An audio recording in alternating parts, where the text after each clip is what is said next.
My camera crew's not here today, but that's not going to stop me from getting a video to you guys. So, hey, hang on. I'm going to set it up on my bag here. Hey, I'm going to do what you can. I think it's going to work.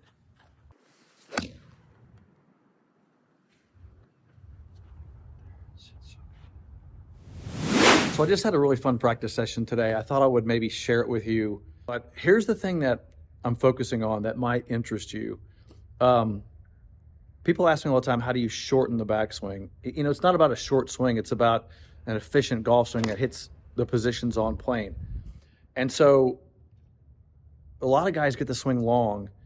And, you know, there's a number of factors that make the swing long. But one of the things that tends to make the swing long, believe it or not, is the pelvis position, or where you place your ass in the golf swing, where your butt is. Because if you get extended in your backswing, you can create a lot of movement in the upper body and the arms.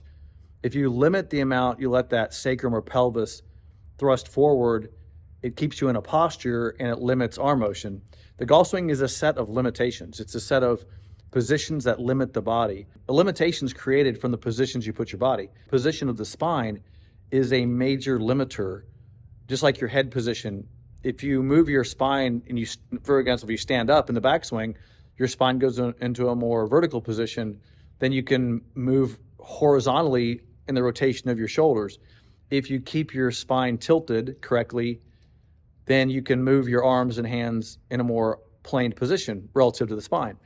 When you do actually move the spine in the correct position and limit the arm motion, it will limit the amount you can move the arm. So it becomes a limiting factor, which is very important. It's a great part of having a great golf swing. So posture and maintaining the position of the spine is a main factor. But that's where I control my butt, because your spine connects to the pelvis right in your sacrum, which is in the back of above your butt. So that is where I focused this practice session. I want you to see this and hit some shots. When I lose flexibility and when I haven't hit golf balls in a few months, I get inflexible. I also feel like you have to have control of your midsection, your abs, and the control. But this is where the body has control and braces itself. So let me hit some shots. I want to show you what I'm working on in the swing and show you this great practice session that I had.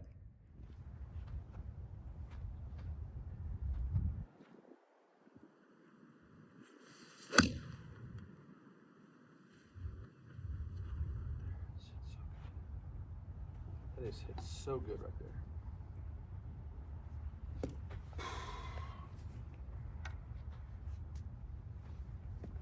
Hey, so what I'm working on is, explanation. A lot of you guys swing the club long. We just talked about that. And what happens is you get extension. And when you get extension, you can really move the arms. I'm keeping the butt more back, but I have to do it in the backswing. See, it keeps me in posture, keeping the butt back, which then limits. See, that's a lot of movement. That limits me. I have a tendency to get some extension. So I'm keeping my butt back. It's really helping. And I've got to work on this. This is my one thing, right? We talk about one thing. This is my one thing right now. So here we go. This is just trying to keep the butt back. And obviously it doesn't feel great, but it's really working.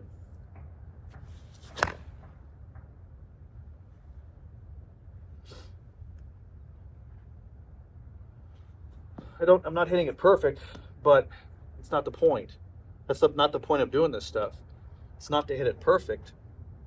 It's to get a feeling and develop a new sense of good mechanics. So again, I'm keeping the butt back. I have to do it in the backswing though. Different. Good. I feel like this though. I feel back, obviously, back. That's what I'm working on, back, and then I feel space, as opposed to losing space and too far away from it. I think we'll look at it, but it's helped my plane as well. Here we go. Get the butt back, keep it back.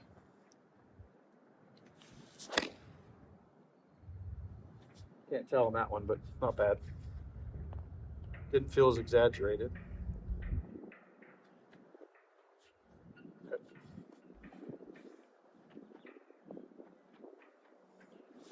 rehearse a little bit here. It's rehearsals.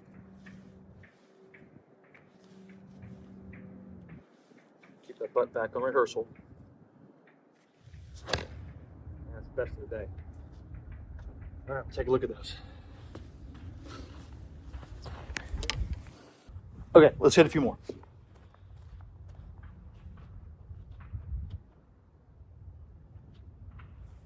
Butt back.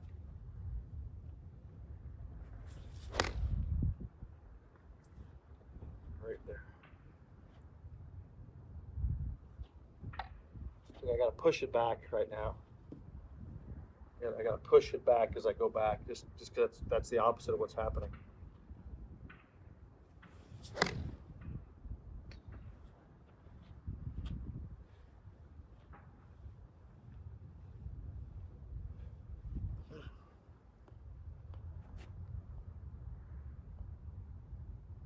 I feel it.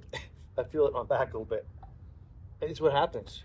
You start working on your motion, and you use different muscles, right? You start using different muscles. So I'm pushing. I'm pushing this back now. I'm pushing that back in the backswing. So just creating different muscles. What you got to do. You want to change.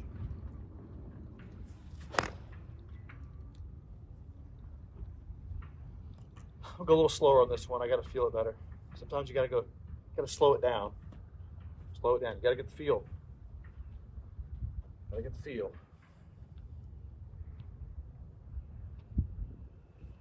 Rehearse a bit. Hear that? That was good. So the other thing I felt when I was allowing the pelvis to stay back and the butt to stay back, and by the way, it's not easy practice. It's challenging because, you know, I'm trying to keep my butt back and I'm swinging down, but you know, you got to work at it. You got to take it slow. You got to do some slow swings. But anyway, what I felt was that I had more space for the arms. So as I was coming down, there's more space for the arms coming into the ball. Huge.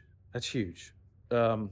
Because I can get the hands more from the inside, and as opposed to tend to come over it, which I don't really do, but the feeling is if you stand up, it's certainly easy to not get down to the ball correctly. So this is the stuff I'm feeling, and I'm bringing this to you a little bit because I haven't practiced much in the last 3 or 4 months, and I'm starting to get back into it, and I always run into new feelings, and I love kind of sharing that with you guys because you guys go through the same thing.